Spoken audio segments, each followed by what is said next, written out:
সন্দেশখালীর নির্যাতিতা তরুণীর বাড়িতে 24 ঘন্টা পুলিশি নিরাপত্তা দেওয়ার নির্দেশ দিয়েছে কলকাতা হাইকোর্ট। কলকাতা হাইকোর্টের বিচারপতি জয় সেনগুপ্ত পুলিশকে নির্দেশ দিয়েছে নির্যাতিতার বাড়িতে 24 ঘন্টার জন্য দুজন পুলিশ পাহারায় রাখতে হবে, তার মধ্যে একজন সশস্ত্র পুলিশ থাকবে। সন্দেশখালীতে তৃণমূলের ব্লক সভাপতি দিলীপ মল্লিক সহ 3 জনের বিরুদ্ধে গণধর্ষণের অভিযোগে মঙ্গলবার কলকাতা হাইকোর্টের দ্বারস্থ হয়েছিলেন নির্যাতিতা তরুণী। বুধবার সেই মামলার শুনানিতে এই নির্দেশ দিয়েছে আদালত। গত বছর 15ই মে বুধবার গভীর রাতে সন্দেশখালী থানায় স্থানীয় তৃণমূল নেতা দিলীপ সহ আরো 3 কর্মীর বিরুদ্ধে অভিযোগ দায়ের করেন নির্যাতিতা। সন্দেশখালীর মাঝেরপাড়া এলাকায় তাকে তুলে নিয়ে গিয়ে গণধর্ষণের চেষ্টা করে অভিযুক্তরা বলে অভিযোগ। মহিলার চিৎকার শুনে স্থানীয়রা ছুটে এলে মহিলাকে ফেলে অভিযুক্তরা চম্পট দেয়। এই মামলাতেই নির্যাতিতার বাড়িতে 24 ঘন্টার পুলিশি নিরাপত্তা দিতে নির্দেশ দিয়েছে কলকাতা হাইকোর্ট। সোমবার এই মামলার পরবর্তী শুনানি, সেদিন তদন্তের অগ্রগতির রিপোর্ট দিতে হবে পুলিশকে।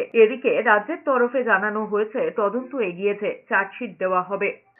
আমার এলাকায় সুরক্ষিত বোধ আমরা কিভাবে করব? যারা অন্যায়কারী তারা যদি ঘুরে বেড়াচ্ছে সন্দেশখালীর বুকে, তা আমরা কখনো সুরক্ষিত বোধ তো করছি না। সুরক্ষিত নয় বলেই আজকে আমি কলকাতার হাইকোর্টের দ্বারস্থ হয়েছি। মল্লিক, পিকাই, ওর আরো অনুগামী, আপনার গণেশ হালদার, গৌর রায়, এরা এখনো মানুষের উপরে নানাভাবে টর্চার সৃষ্টি করছে। অনারেবল কোর্টের কাছে আবেদন করেন তার যাতে অভিযুক্ত ব্যক্তিদের ইমিডিয়েটলি অ্যারেস্ট করা হয়।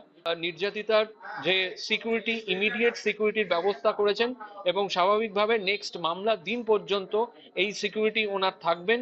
ওনার যাতে কোনো রকম অসুবিধা না হয় সেটি ডাইরেকশনস উনি দিয়ে দিয়েছেন।